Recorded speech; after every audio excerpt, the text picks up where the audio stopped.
اجي نتهاودوا على شنو غيستافد المغرب من المونديال. مساء الخير عليكم ومرحبا بكم في الحلقه جديده ديال بودكاست اجي نتهاودوا، واللي غنهضر فيه اليوم على المونديال ديال 2030.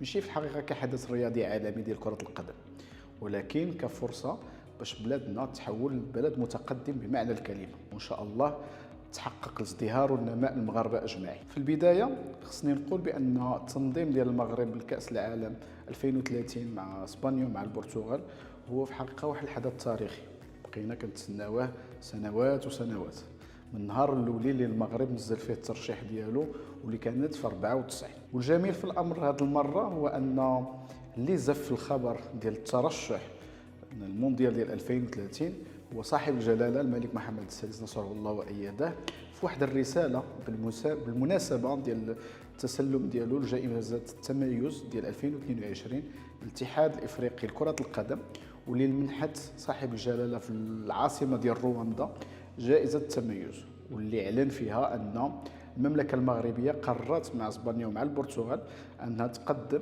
ترشيح المشترك من اجل تنظيم كاس العالم ديال 2030. بطبيعه الحال التنظيم ديال المونديال كيجعلنا نزلوه ما بين الربح وما بين الخساره.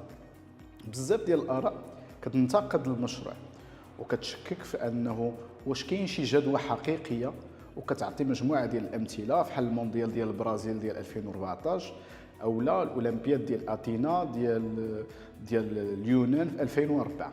ولكن الامانه خصنا نقولوا بان المونديال هو فرصه عند بزاف ديال المنافع ومجموعه ديال المكاسب اللي غتكون عبر مجموعه ديال المراحل، بحال المرحله الاولى واللي غتكون السنوات اللي كتسبق الافتتاح ديال البطوله، وموراها خلال البطوله ومن بعد البطوله.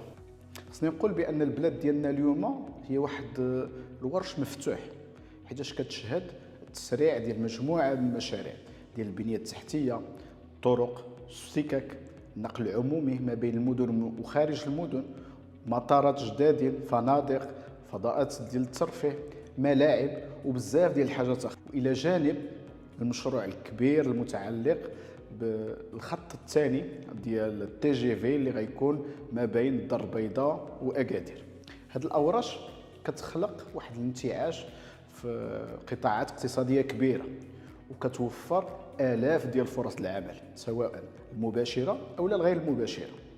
والجميل في هذا الشيء هذا كامل هو ان هاد المشاريع كامله غتبقى مستمره، والنفع ديالها غيكون خلال وحتى بعد المونديال. الربح الكبير غيكون هو الاشعاع السياسي والسياحي للبلاد ديالنا عبر العالم، بل وخصنا نكونوا فخورا بانه نقدروا نكونوا واحد القوه ناعمه كبيره ما بين الدول والشعوب ديال العالم باجمعه.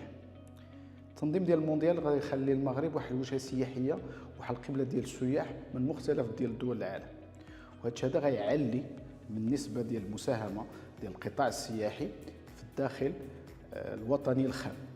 فاذا كانت حاليا السياحه كتساهم تقريبا ما بين 7-8% من الناتج الداخلي الخام، فممكن انها توصل من بعد التنظيم ديال المونديال لكثر من 30% حسب مجموعه ديال الخبراء. الخلاصه هو ان المونديال هي فرصه حقيقيه باش البلاد ديالنا تقدم والمغاربه يستافدوا من هذا التقدم.